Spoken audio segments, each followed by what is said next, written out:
Hello બાળકો, જય શ્રી કૃષ્ણ. મજામાં બધા? ઓકે,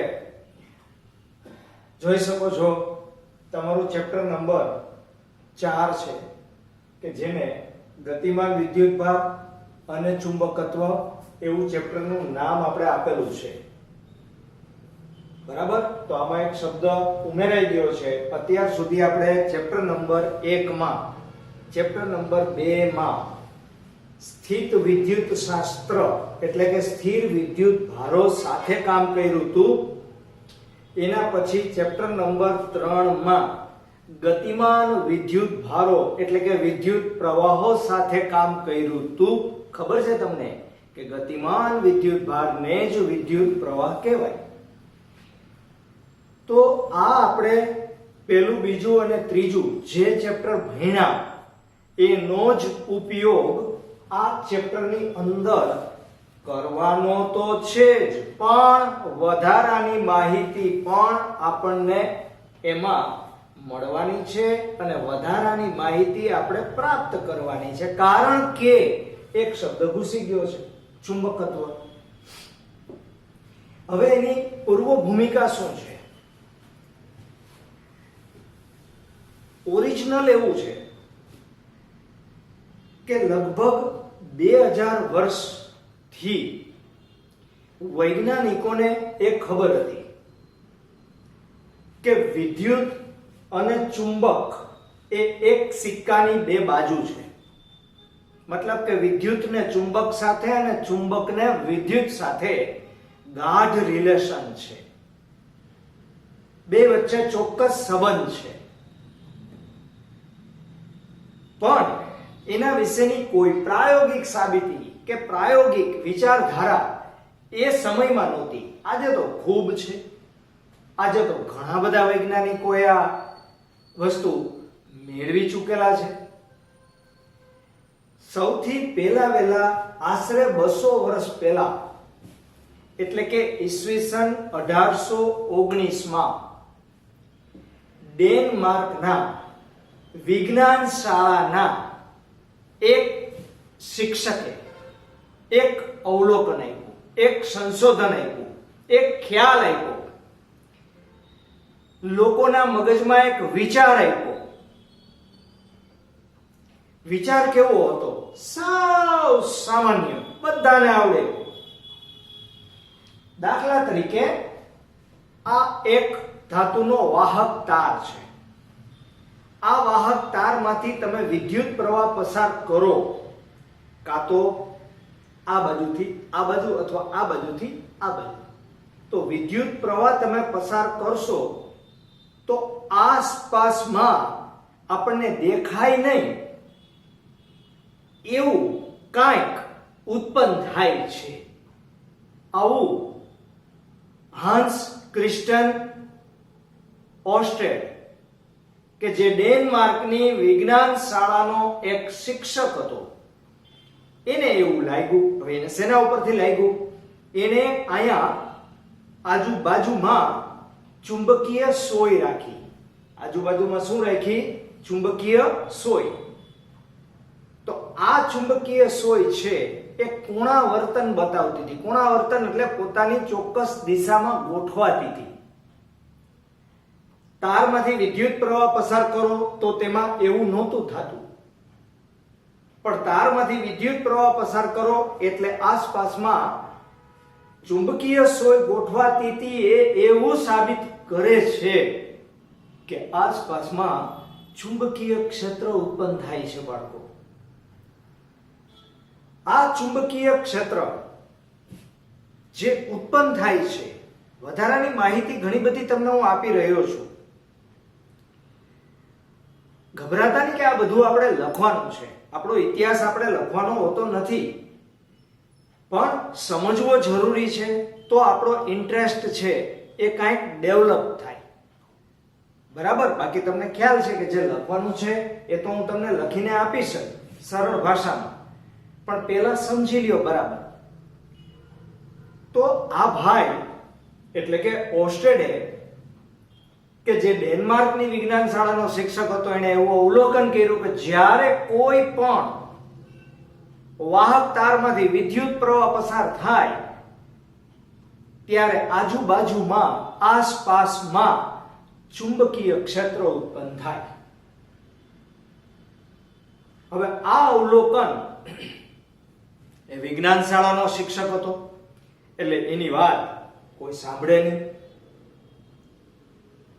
1819માં એને આ સંશોધન કરી લીધું, પણ 1820 સુધી એના આ સંશોધનને માનવા માટે કોઈ તૈયાર નહોતું. એમાં 1820 11મી સપ્ટેમ્બરે એરાગો નામના વૈજ્ઞાનિકે આ ઓસ્ટેડ ભાઈનું અવલોકન છે એ ફ્રેન્ચ એકેડેમી સમક્ષ રજૂ કર્યું.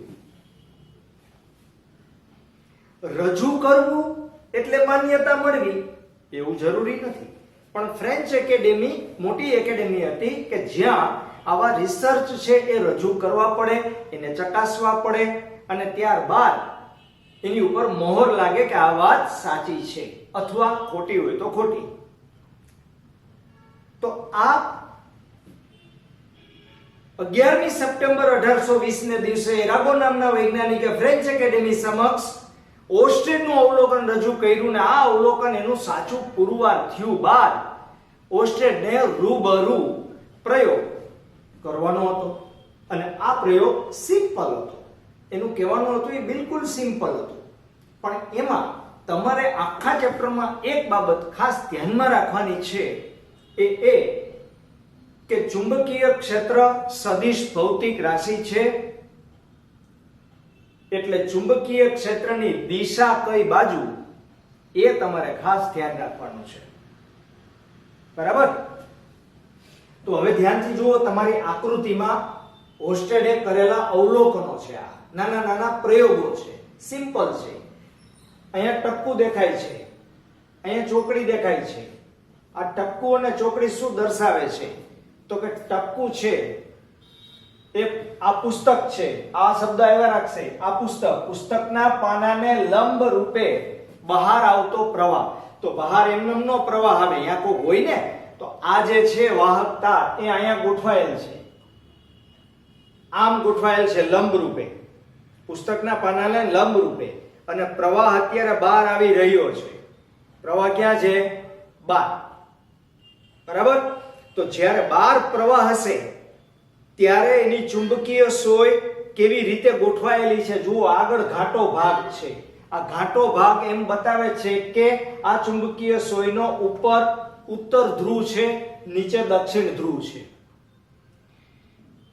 એવી જ રીતે જો પ્રવાહ છે એ પુસ્તકના પાનાને લંબ રૂપે અંદર જતો હોય, આ બહાર આવતો હોય, આ અંદર જતો હોય, તો ચુંબકીય સોય આજુબાજુમાં વર્તુળાકાર માર્ગે કેવી રીતે ગોઠવાય છે તો કે તેનો ઉત્તર ધ્રુવ જ્યાં હતો એના કરતા શું થાય મને કયો? બદલાઈ જાય. દક્ષિણ ધ્રુવ આ બાજુ, ઉત્તર ધ્રુવ આ બાજુ, અહીંયા ઉત્તર ધ્રુવ આ બાજુ, દક્ષિણ ધ્રુવ આ બાજુ.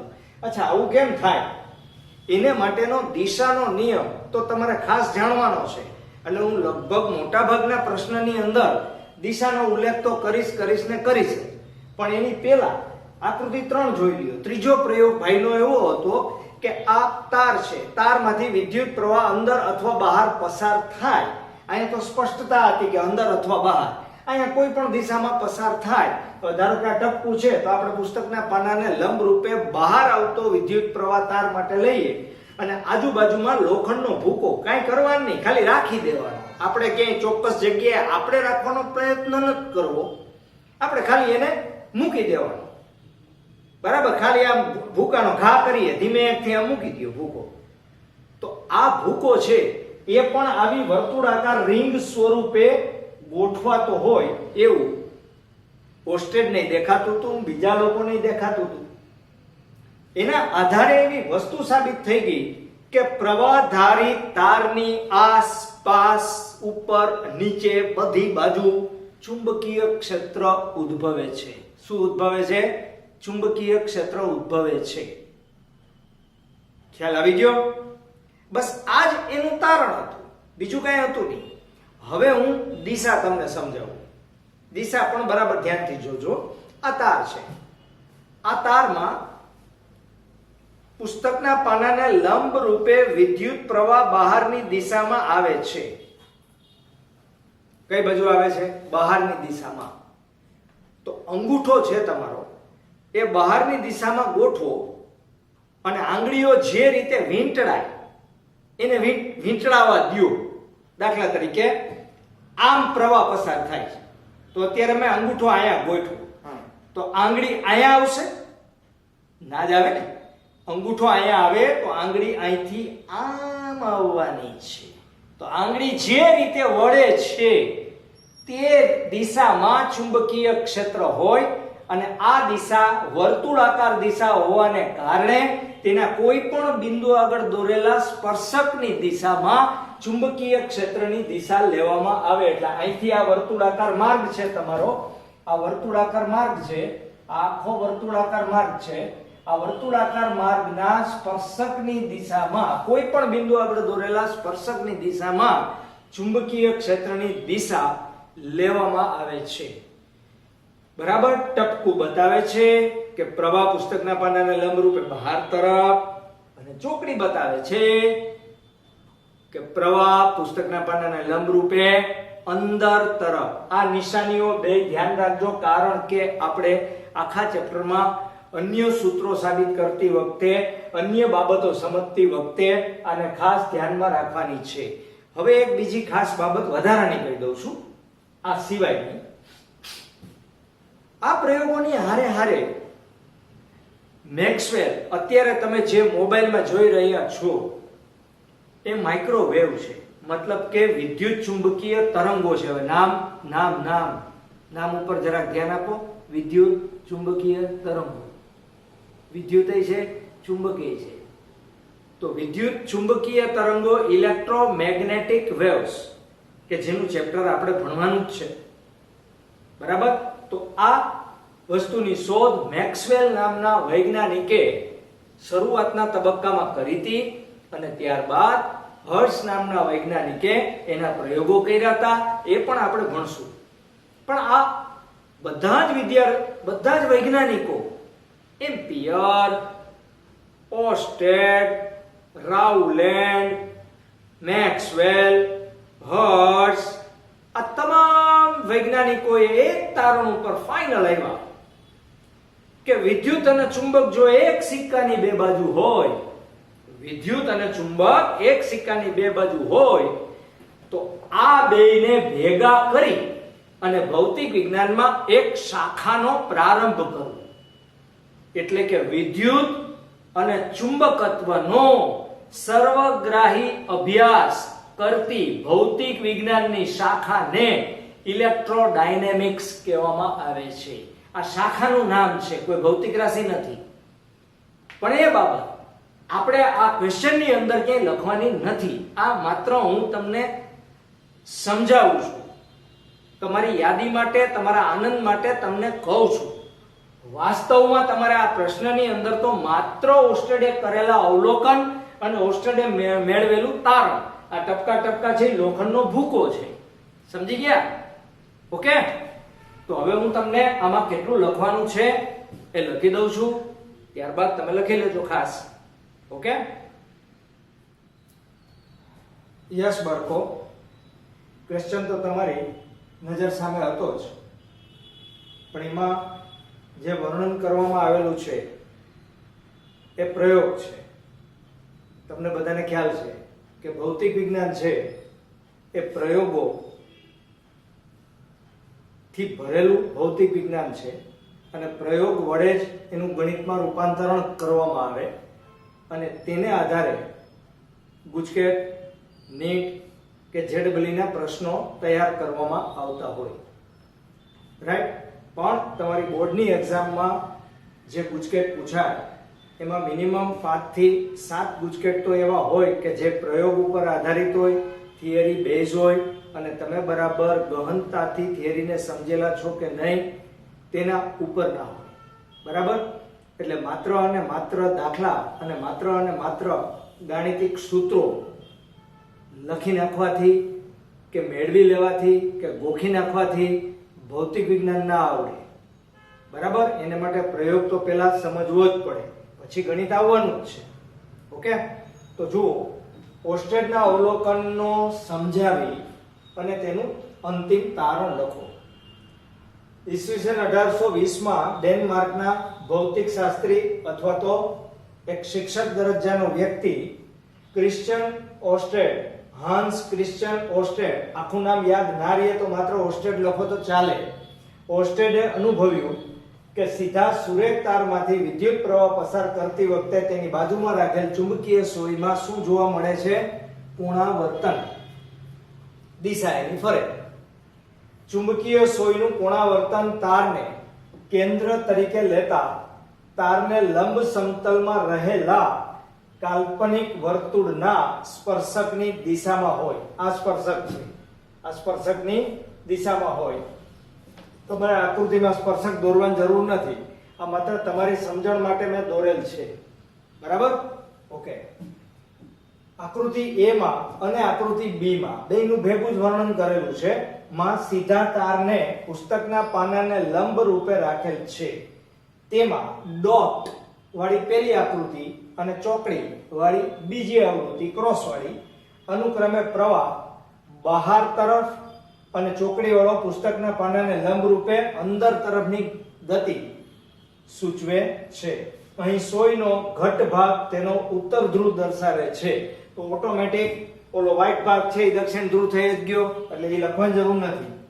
જો તારમાંથી વહેતો પ્રવાહ વધારવામાં આવે, તારમાંથી વહેતો પ્રવાહ વધારવામાં આવે અથવા સોયને તારની નજીક રાખવામાં આવે, બેમાંથી એક કામ કરવામાં આવે તો કોણાવર્તન છે એ એનું વધારે વધે છે. જ્યારે વિદ્યુત પ્રવાહ, હવે સાંભળો, આપણું પૃથ્વી છે એ પણ એક ચુંબક જ છે. તો પૃથ્વીના ચુંબકીય ક્ષેત્રની અસર પણ થતી હોય તો આ પ્રયોગ ઉપર પૃથ્વીના ચુંબકીય ક્ષેત્રની અસર નથી થવા દેવી, કારણ કે તો જ પ્રયોગનું પરિણામ સચોટ મળે બાળકો. બરાબર? તો જ્યારે વિદ્યુત પ્રવાહ મોટો હોય અને ચુંબકીય સોય તારથી પૂરતી નજીક હોય, બેમાંથી એક હોય તો ચાલે, પણ બે હોય તો ધી બેસ્ટ. શું ધી બેસ્ટ? ત્યારે પ્રવાહધારી તાર વડે ઉદ્ભવતું ચુંબકીય ક્ષેત્ર ની સાપેક્ષમાં પૃથ્વીના ચુંબકીય ક્ષેત્રને અવગણી શકાય અને ચુંબકીય સોય કોણાવર્તન અનુભવે અને પ્રયોગના જ પરિણામો મળે, એમાં બીજા કોઈ પરિણામો મિક્સ ન થાય. બરાબર?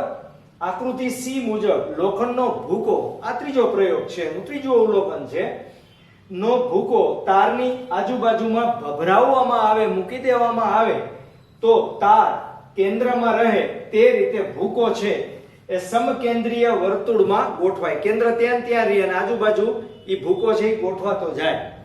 આને આધારે શું આપણે તારણ નક્કી કરી શકીએ કે ગતિમાન વિદ્યુતભાર અથવા તો વિદ્યુત પ્રવાહ તેની આસપાસના અવકાશમાં ચુંબકીય ક્ષેત્ર ઉત્પન્ન કરે છે. આ ચુંબકીય ક્ષેત્ર ઉત્પન્ન કરે છે તેટલા માટે જ આ સોય પુનરાવર્તન કરે છે. આ લોખંડનો ભૂકો સમકેન્દ્રીય વર્તુળાકાર માર્ગે ગોઠવાય છે.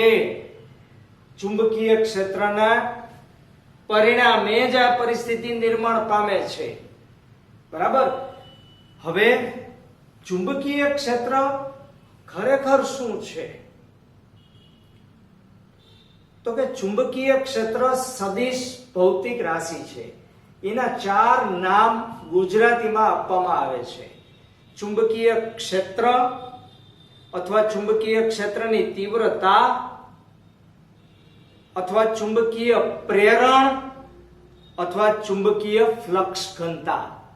આવા કોઈ પણ શબ્દ વડે તમે ચુંબકીય ક્ષેત્ર છે એ લખેલું જોવા મળે તો ટેન્શન નહીં રાખવાનું કે કંઈક રાશિ બદલી ગઈ. રાશિ એકની એક જ છે અને આ ચુંબકીય પ્રેરણને સામાન્ય રીતે B વડે દર્શાવાય છે. કેના વડે? B. અને જેવી રીતે વિદ્યુતનું ક્ષેત્ર સદિશ ભૌતિક રાશિ છે એવી જ રીતે ચુંબકીય ક્ષેત્ર પણ સદિશ ભૌતિક રાશિ જ છે. અને હમણાં જ આપણે ઇલેક્ટ્રોડાયનેમિક્સની વાત કરી કે વિદ્યુત ક્ષેત્ર અને ચુંબકીય ક્ષેત્ર એકબીજા સાથે ગાઢ રીતે સંકળાયેલા છે. અને આ બાબતનો બરાબર લાભ લઈ અને લોરેન્સ નામના વૈજ્ઞાનિકે એક સૂત્ર આપ્યું કે જે સૂત્ર વિદ્યુત બળ અને ચુંબકીય બળ ના સરવાળા રૂપે તમને પ્રાપ્ત થશે. તો હવે પછી નો ક્વેશ્ચન આપણે ભણવાનો છે એ ચુંબકીય બળ અને વિદ્યુત બળ. એમાંથી વિદ્યુત બળ વિશે તમને બધાને ખબર છે, પણ ચુંબકીય બળ વિશે ખબર નથી. એટલે આપણે વિદ્યુત બળની માહિતી મેળવશું, ચુંબકીય બળની માહિતી મેળવશું અને માહિતી મેળવ્યા બાદ આપણે શું કરશું? 100% શું કરશું? એ સૂત્રને લખશું. એ સૂત્રની સાબિતી આપણે આપવાની નથી લોરેન્સ બળની. બરાબર? તો ધ્યાનથી બરાબર જુઓ અને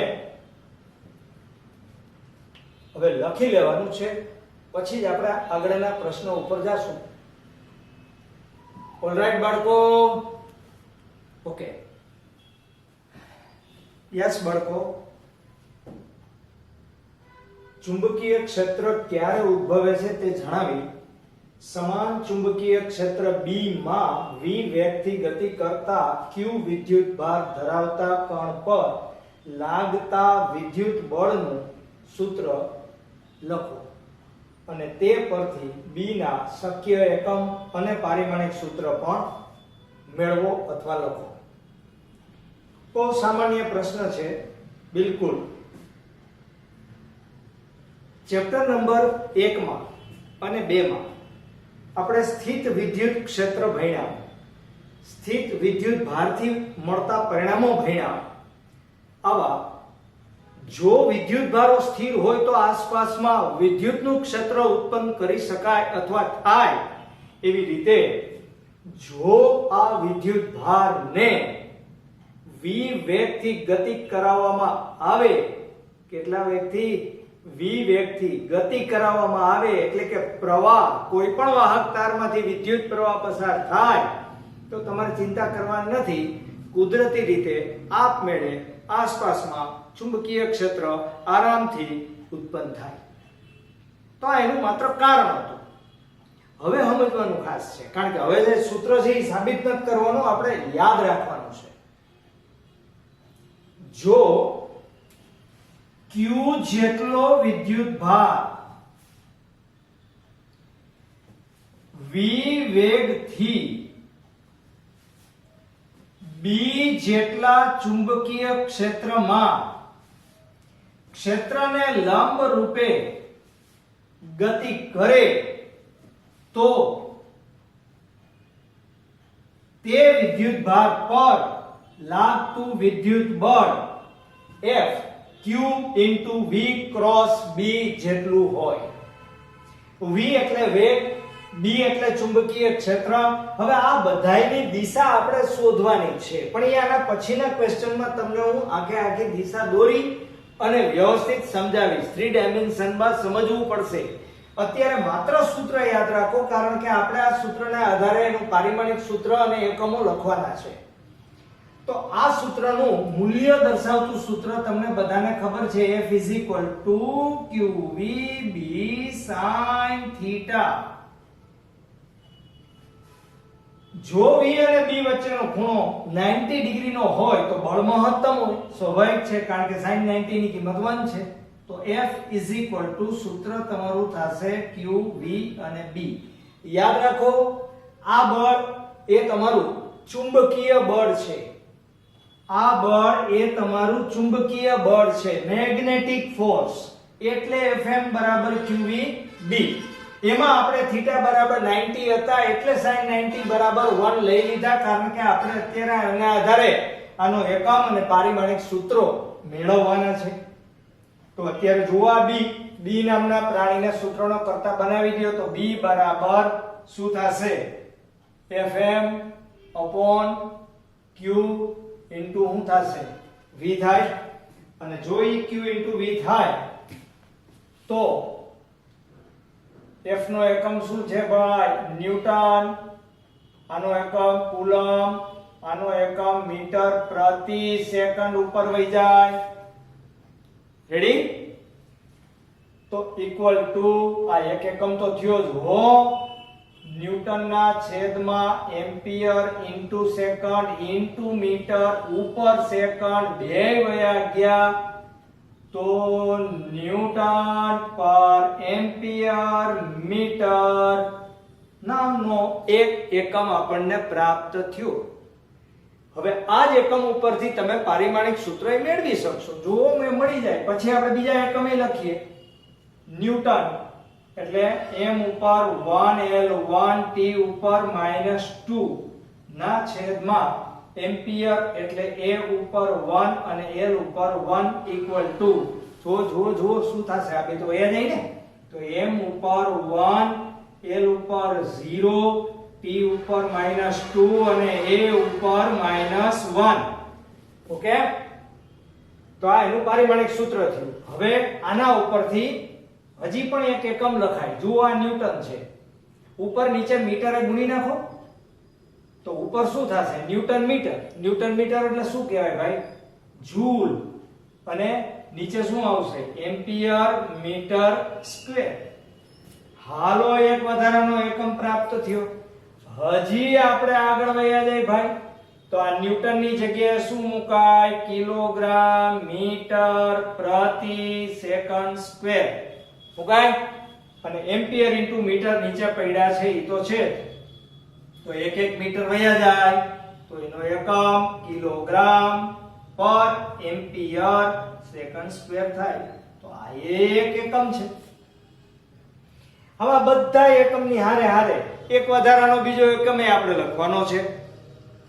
એ એકમ બિલકુલ સાચો, એટલે કે આ એક ખોટા નથી હો, પણ એ એકમ તમારો એસઆઈ એકમ છે. એને વૈજ્ઞાનિકના નામ પરથી કયો એકમ કહેવાય છે? ટેસ્લા.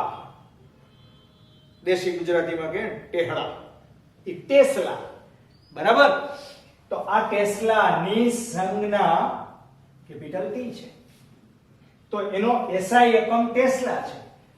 ઉપરાંત બીજો એક એકમ વેબર પર મીટર સ્ક્વેર છે. કોણ છે ગુજરાતીમાં? ખાલી તમારી સમજણ માટે લખી દઉં છું, વેબર પર મીટર સ્ક્વેર. આ વેબર કોણ છે? આગળ ઉપર આપણે હમણાં જ ભણવાનું આવશે. વેબર છે એ ચુંબકીય ફ્લક્સનો એકમ છે. કેનો એકમ છે? ચુંબકીય ફ્લક્સ. વિદ્યુત ફ્લક્સ ભણ્યા હતા ને, આ ચુંબકીય ફ્લક્સ. બરાબર? તો આ પણ એક એકમ છે, આ પણ એક એકમ છે. આપણે દાખલા ગણતી વખતે ચુંબકીય ક્ષેત્ર કે ચુંબકીય પ્રેરણ, ચાર શબ્દો પણ મેં તમને કીધા હતા. ચુંબકીય પ્રેરણ પણ કહેવાય, ચુંબકીય ક્ષેત્રની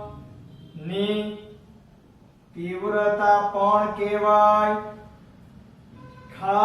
ખાલી ચુંબકીય ક્ષેત્ર પણ કહેવાય, અને ચુંબકીય ક્ષેત્રની ફ્લક્સ ઘનતા. આવો શબ્દ ઓછો વપરાય છે પણ હોય છે ખરો. બરાબર? મોટે ભાગે આ ત્રણ શબ્દ વધારે હોય. ઓલરાઈટ? ક્લિયર? તો હવે હું તમને વ્યવસ્થિત આખે આખું લખી દઉં છું. બરાબર? પછી તમે લખી લેજો. ઓકે? યસ બચેલો પ્રશ્ન મેં તમને સમજાવ્યો હતો.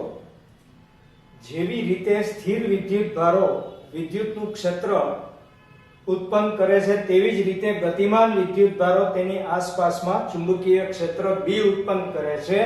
અને આ B ભૌતિક રાશિ એ સદિશ ભૌતિક રાશિ છે, અને B ને અવકાશના દરેક બિંદુએ વ્યાખ્યાયિત કરી શકાય, એટલે કે તે સમય પર આધારિત હોઈ શકે છે. એ બાબત આપણે આગળ ઉપર ભણશું. રાઈટ? હવે સમાન ચુંબકીય ક્ષેત્ર B ધરાવતા કોઈ પણ ક્ષેત્રમાં સ્મોલ q વિદ્યુત ભારને v વેગથી ક્ષેત્રને લંબ રૂપે દાખલ કરવામાં આવે ત્યારે q વિદ્યુત ભાર પર લાગતું ચુંબકીય બળ Fm નીચેના સૂત્રથી રજૂ કરી શકાય. આ સૂત્ર આપણે સાબિત નથી કરવાનું, આ યાદ રાખવાનું છે. ચુંબકીય બળ બરાબર q * v × B. b. અને સમીકરણ નંબર 1 આપો. જો v અને b વચ્ચેનો ખૂણો થીટા હોય તો આ ચુંબકીય બળનું મૂલ્ય યાદ કરો, ક્રોસ ગુણાકાર હોય તો sin થીટા આવે, તો qvb sin થીટા. અને હવે એના એકમ સમીકરણ 2 પરથી થીટા બરાબર 90 લેતા sin 90 મહત્તમ મળે, મતલબ sin 90 0 મળે, એટલે બળ તમારું મહત્તમ મળે.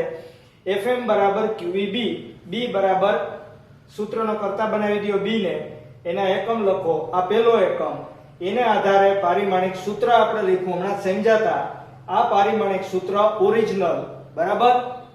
અને હવે b ના અન્ય એકમમાં ન્યૂટન મીટર, આને મીટરે ગુણી નાખ્યા, મીટરે ભાગી નાખ્યા, એટલે newton metre upon ampere metre square. Newton metre એટલે જૂલ પર એમ્પિયર મીટર સ્ક્વેર.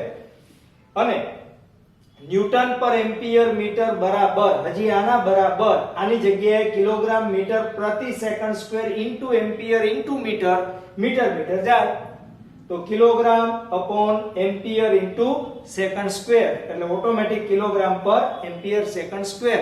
ઉપરાંત SI એકમ ટેસ્લા, CGS એકમ ગોસ, અને 1 ટેસ્લા બરાબર 10⁴ ગોસ. આ ધ્યાનમાં રાખજો, આ બે વચ્ચેનો સંબંધ. કારણ કે તમે જ્યારે દાખલા ગણતા હશો ત્યારે ચુંબકીય ક્ષેત્ર ગોસમાં પણ આપેલું હશે અને ટેસ્લામાં પણ આપેલું હશે. ઉપરાંત વેબર પર મીટર સ્ક્વેર, આ વધારાનો એકમ. આ ગુજરાતીમાં લખવો નહીં, માત્ર તમારી સમજણ માટે અહીંયા લખેલ છે વેબર પર મીટર સ્ક્વેર. આ પણ એમકેએસ પદ્ધતિનો જ એકમ છે.